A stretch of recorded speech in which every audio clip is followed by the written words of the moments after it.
Unified 911, anong matutulong namin sa'yo? Anya ti maitulong mi ken kaapo. Anong may tatabang ko sa Unsay imo? akong ikatabang nimo? Ngini makadabang na misal ka no.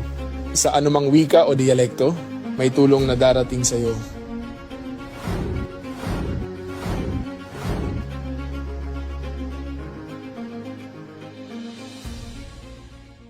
Lilingkod sa bawat Pilipino at magbibigay ng tamang impormasyon para sa tahimik at maayos na Pilipinas. Police News Network, alagad ng batas, tagapagtaguyod ng balitang pulis, sandigan ng mamamayan, patnubay ng katotohanan. Kampo Krame, maghahatid ng pinakahuling kaganapan at nagbabagang balita. Ito ang PNN Police News Network. At ngayon, ang inyong mga tagapagbalita. Isang mapagpalayang araw bagong Pilipinas. Ako ang inyong alagad ng batas, tagataguyod ng Balitang Pulis. Police Captain Cherry Vicente, Officer in charge ng TV, Radio and Production Section. At ako naman po si NUP Loreto Bonifacio Concepcion, maghahatid sa inyo ng tamang balita, kwento ng pulis at serbisyo para sa mamamayan. At ito ang PNP News Online. Ang pangunahing balita ng Police News Network. Alagad ng batas, tagataguyod ng Balitang Pulis.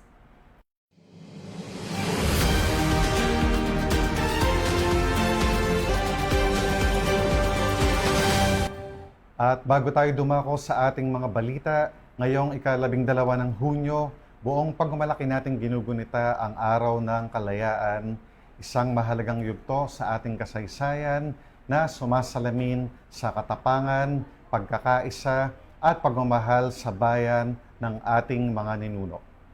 Sa araw na ito, ating alalahanin ang mga bayaning nagsakripisyo ng kanilang buhay, pangarap at kapakanan upang makamit ng sambayanang Pilipino ang kalayaang ating tinatamasa ngayon. Dahil sa kanilang kagitingan at walang sawang pakikibaka, na itatag ang pundasyon ng isang bansang malaya at may dangal. Ngunit ang kalayaan ay hindi lamang isang alaala ng nakaraan.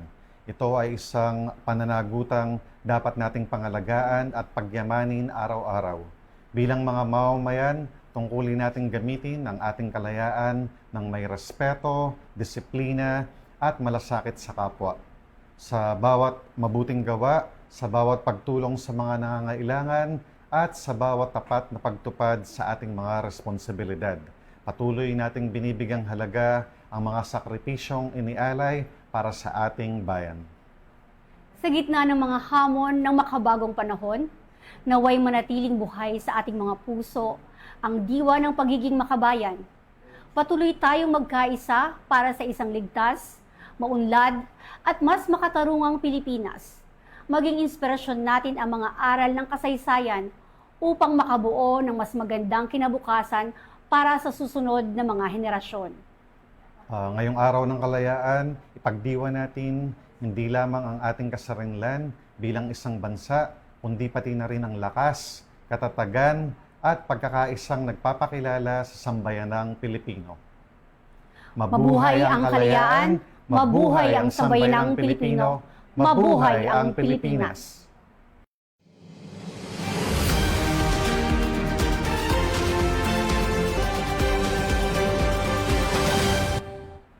Narito ang mga balitang hatid ng PNN correspondents mula sa iba't ibang panig ng bansa.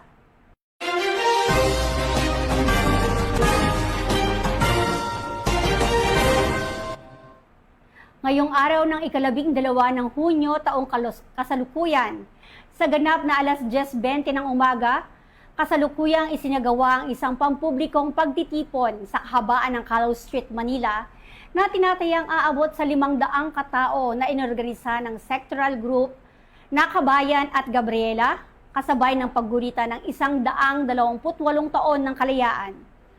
Upang matiyak ang pangkalahatang kaligtasan, ang mga tauhan ng Manila Police District ay maagang nakaposisyon sa mga estratehikong lugar upang masusing bantayan ang sitwasyon, pangunahan ang maayos na daloy ng trapiko at mabilis na makaresponde sa anumang pangangailangan. Sa pamamagitan ng aktibong pagpapatupad ng patakaran ng maximum tolerance, patuloy na ipinapakita ng PNP ang dedikasyon nito sa pagpapanatili ng kapayapaan at kaayusan habang pinangangalagaan ang karapatan ng publiko sa malayang pagpapahayag.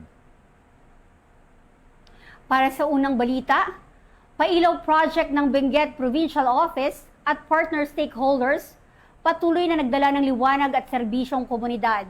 Magbabalita dyan si Police Staff Sergeant Mary Ann Pardo.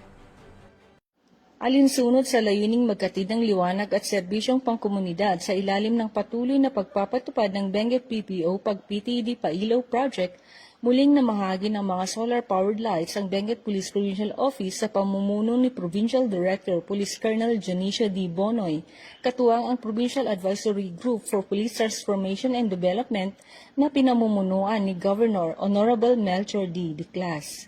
Sa nasabing aktibidad na ginanap sa Benguet PPO Provincial Headquarters noong Hunyo 10, 2026, 11 solar lighting units ang ipinagkaloob sa mga piling benepisyaryong pamilya mula sa iba't ibang bayan ng Benguet. Bukod dito, 5 solar-powered streetlights ang ibinigay sa Mangkayan NPS, 7 sa Kibungan NPS at 8 naman sa Kapangan NPS. Ang mga ito ay gagamitin sa pagpapatupad ng pailaw project sa kani-kanilang nasasakupan, partikular sa mga lugar na walang kuryente upang mapalakas ang kaligtasan at kaayusan ng kapaligiran. Namahagi rin ng 32 set ng school supplies at lunch boxes sa mga piling benepisyaryo habang 6 pang set ang ibinigay sa isang pamilya sa Bugyas. Dagdag pa rito, isang wheelchair ang ipinamahagi para sa isang benepisyaryong nangangailangan sa Takadang Kibungan bilang patunay ng mas malawak na saklaw ng serbisyong hatid ng programa. Sa kanyang mensahe, binigyang diin ni Governor Diclas ang kahalagahan ng patuloy na pagtutulungan ng mga ahensya ng pamahalaan, pribadong sektor at komunidad upang maisakatuparan ang mga programang may pangmatagalang epekto sa buhay ng mga mamamayan ng Benguet. Samantala, taus-pusong pasasalamat naman ang ipinahayag ni Police Colonel Bonoy sa lahat ng katuwang, donors at stakeholders na walang sawang sumusuporta sa matagumpay na implementasyon ng Pailaw Project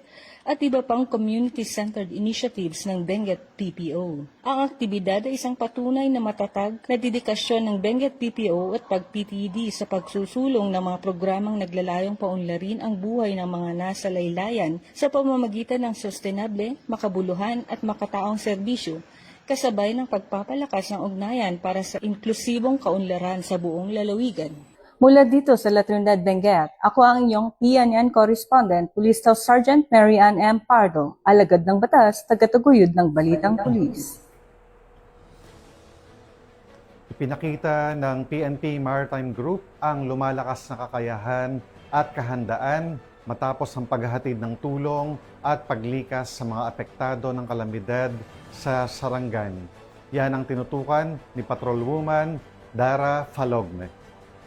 Ipinakita ng Philippine National Police Maritime Group ang lumalakas nitong kakayahan at kahandaan sa pagtugon sa mga apektado ng kalamidad sa Sarangani Province. Nito lamang ika-10 ng Hunyo, nagsagawa ng matagumpay na pag-unload ng mga relief goods ang mga tauhan ng Sarangani Maritime Police Station sa Port of Glan. Katuwang ng Maritime Police ang Special Operation Unit 5, Philippine Coast Guard at Bureau of Fire Protection sa paghahatid ng tulong para sa mga mamayang apektado ng masamang panahon. Bukod sa pagdating ng mga relief goods, agarang tumulong din ang mga operatiba sa mga na-stranded na turista at mga pasyenteng nangangailangan ng agarang medikal na atensyon. Sa pamamagitan ng mahusay na koordinasyon ng mga kinakaukulang ahensya, ligtas na naihatid at naisakay ang mga ito sa barko ng Philippine Coast Guard para sa transportation patungo sa General Santos City. Ang operasyong ito ay patunay ng patuloy na pagpapalakas ng kakayahan, kahandaan at operational effectiveness ng Maritime Group sa pagtugon sa mga pangangailangan ng mamamayan, lalo na sa mga panahon ng kalamidad.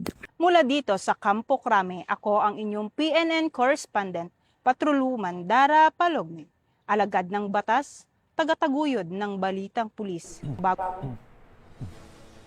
Maraming salamat, Patrolman Dara Falogne. Arestado ang isang drug suspect matapos ang search warrant operation ng mga otoridad sa Plaridel, Misamis Occidental. Baril, bala, granada at hinihinalang shabu na kumpiska. Magbabalita dyan si Police Corporal Rapi Cobero. Isang regional priority high-value individual ang naaresto sa isinagawang search warrant operation sa Barangay Eastern Looc Plaridel, Misamis Occidental. Bukod sa illegal na droga, nakumpiska rin ng mga otoridad ang isang baril at isang granada sa bahay ng sospek madaling araw ng Hunyo 10. Kinilalang sospek sa alias na Po, 38 anyos, residente ng Purok Yellow Top ng nasabing barangay. Pinangunahan ng Provincial Intelligence Unit ng Misamis Occidental Police Provincial Office ang operasyon katuwang ang Plaridel Municipal Police Station at 1002nd Maneuver Company ng Regional Mobile Force Battalion 10. Ipinatupad ng mga operatiba ang search warrant para sa paglabag sa Republic Act 10591 o Comprehensive Firearms and Ammunition Regulations Act. Sa pagsisilbi ng search warrant, nadiskubre at nakumpiska ang isang caliber .45 pistol na may kasamang magasin at 8 live ammunition. Bukod dito, nakarecover din ang mga otoridad ng iba't ibang sachet ng hinihinalang shabu, improvised glass pipes, aluminum foils, digital weighing scale, heat sealer, 2 cellular phones at isang hand grenade. Ayon sa pulisya, umabot humigit kumulang 55.2 na gramo ang kabuuang timbang ng mga nakumpiskang hinihinalang shabu na may tinatayang standard drug price na mahigit 375,000 pesos. Kasalukuyang nasa kustodiya ng pulisya ang sospek habang inihanda ang pagsasampa ng mga kasong paglabag sa Republic Act 9165 o Comprehensive Dangerous Drugs Act of 2002, Republic Act 10591 at iba pang kaukulang batas. Ito ang bagong PNP para sa bagong Pilipinas, serbisyong mabilis, tapat at nararamdaman. Mula dito sa PRO 10 Misamis Occidental Police Provincial Office, ako ang inyong Police News Network Correspondent, Police Corporal Rapi P. Cubero.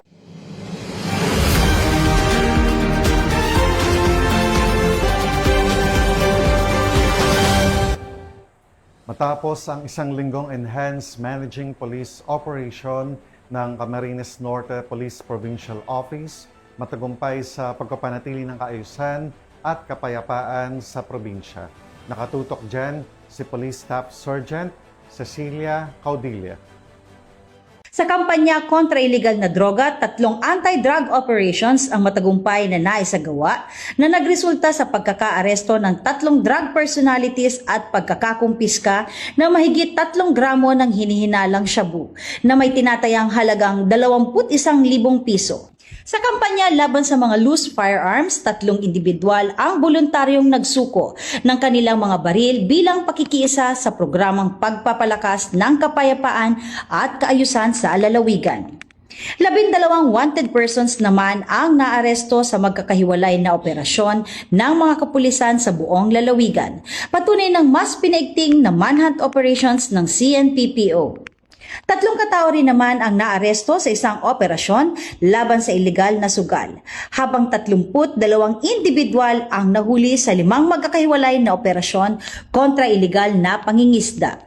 Nakumpiska rito ang mga isda at paraphernalia na nagkakahalaga ng mahigit 400,000 piso.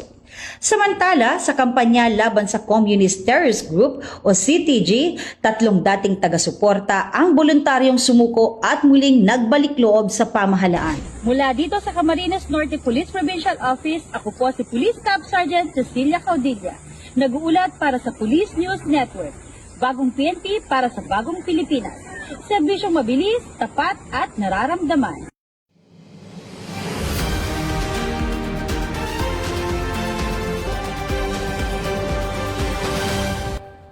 Maraming salamat, Police Staff Sergeant Caudilla.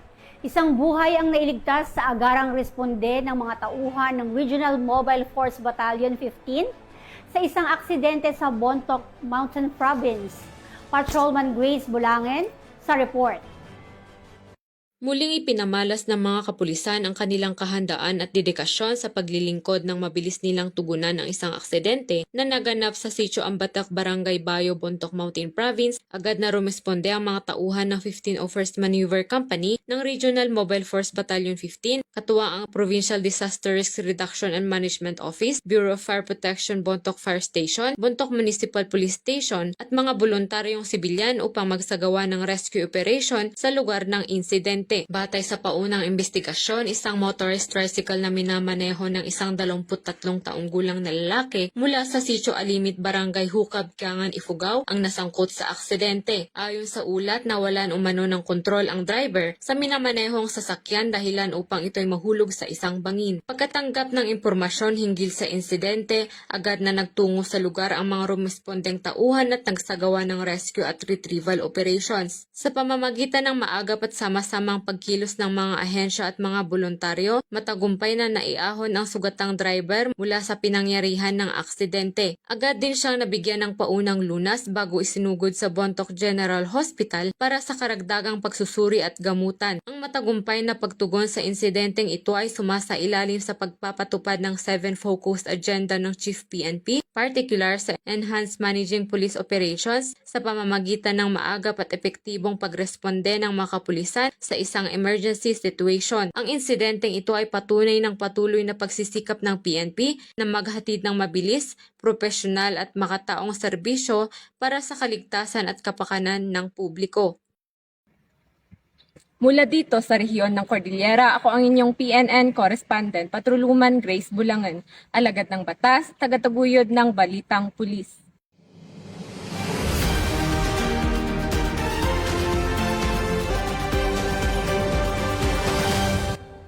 Maraming salamat sa iyo, Patrolwoman Bulangan. Philippine National Police sinusulong ang ethical policing sa paglulunsad ng Integrity Caravan sa Campo Crame, Quezon City. Muling magbabalita riyan si Patrolwoman Dara Falogne. Formal nang inilunsad ng Philippine National Police ang Integrity Caravan for Ethical Policing kahapon, ika-10 ng Hunyo sa Bulwagang Lapu-Lapu, Campo Crame. Layunin ng programa na higit pang mapalakas ang integridad, pananagutan at mataas na pamantayang etikal sa hanay ng kapulisan bilang bahagi ng patuloy na reforma at pagpapaunlad sa organisasyon. Dinaluhan ang aktibidad ng PNP Command Group, Inspector General ng Internal Affairs Service, mga direktor ng Directorial Staff at Personal Staff, Division Directors ng National Support Units at mga kinatawan mula sa DPRM at Uniform Personal Affairs Division. Sa ngalan ni PNP Chief Police General Jose Melencio C. Nartates Jr., pinangunahan ni Police Lieutenant General Bernard M. Banac ang programa upang ihatid ang mensahe ng pamunuan. Binigyang diin ni Police Lieutenant General Banac ang kahalagahan ng pagpapanatili ng integridad at etikal na paglilingkod sa lahat ng antas ng organisasyon upang higit na mapatatag ang tiwala ng publiko sa kapulisan. Ang Integrity Caravan ay bahagi ng mas malawak na kampanya ng PNP para sa isang mas responsable, tapat at makataong serbisyo para sa sambayanang Pilipino.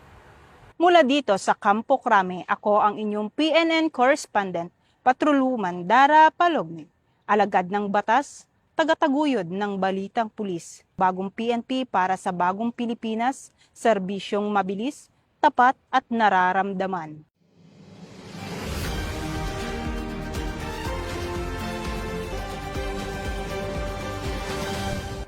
Maraming salamat, Patrolwoman Dara Falogne.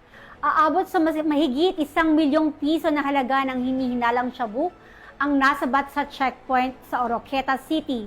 Drug suspect arestado. Nakatutok dyan si Police Corporal Rafi Cobero.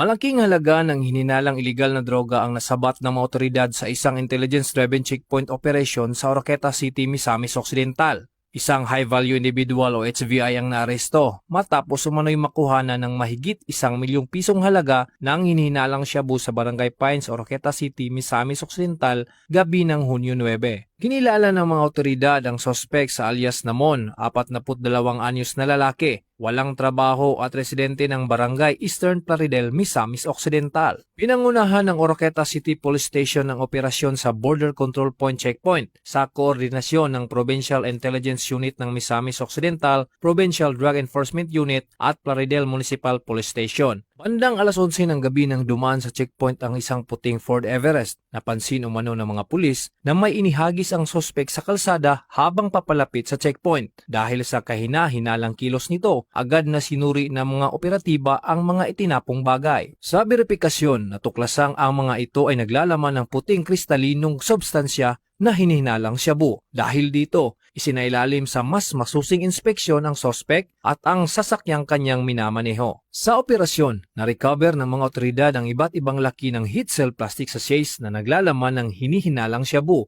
kabilang ang 6 na extra large sachets, 2 large sachets, 11 rectangular sachets, at 10 maliliit na sachets. Nakumpiska rin ang mga bag at drug paraphernalia at ang Ford Everest na sinasakyang sasakyan ng sospek.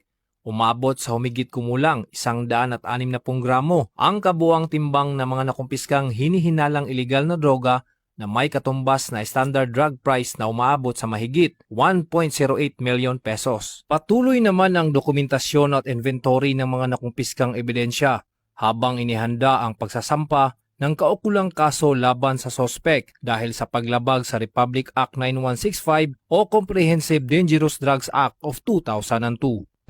Ang pagkaaresto sa suspect at pagkasabat ng mahigit 1 milyong pisong halagang hinihinalang shabu ay patunay na nanatiling matatag ang aming kampanya laban sa iligal na droga.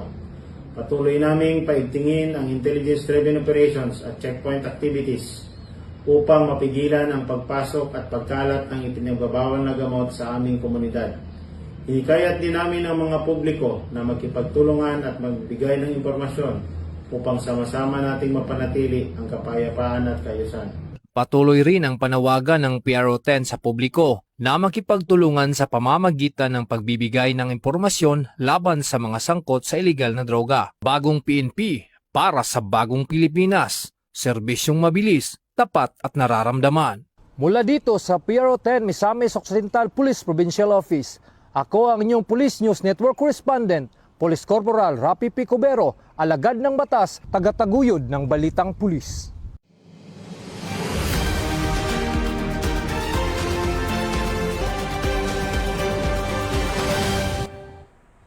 At yan ang mga balitang nakalap ng ating mga PNN correspondents mula Luzon, Visayas at Mindanao.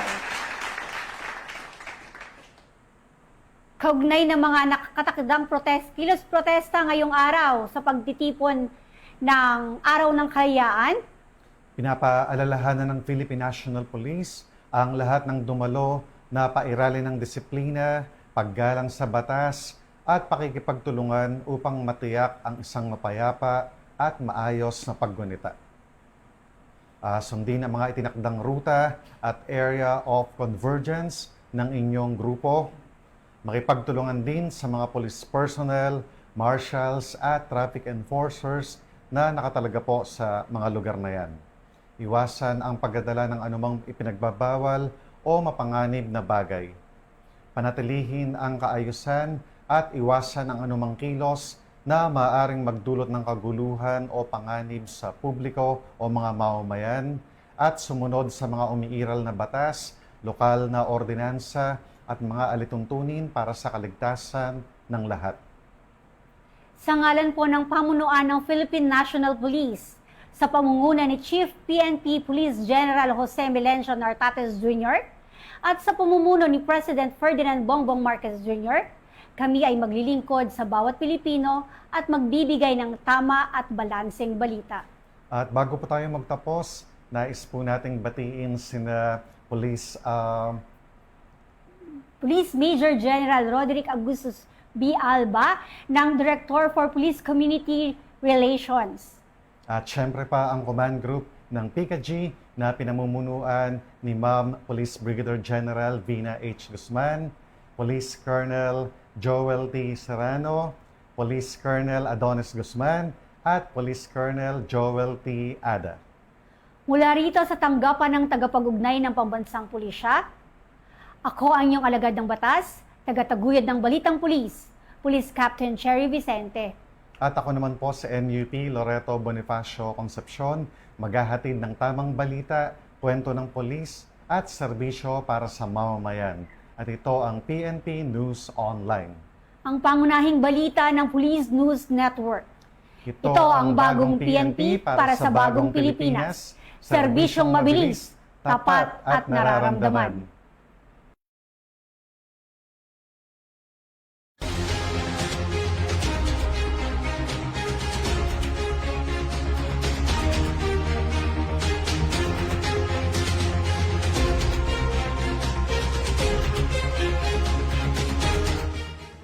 Police News Network, alagad ng batas, tagapagtaguyod ng balitang pulis.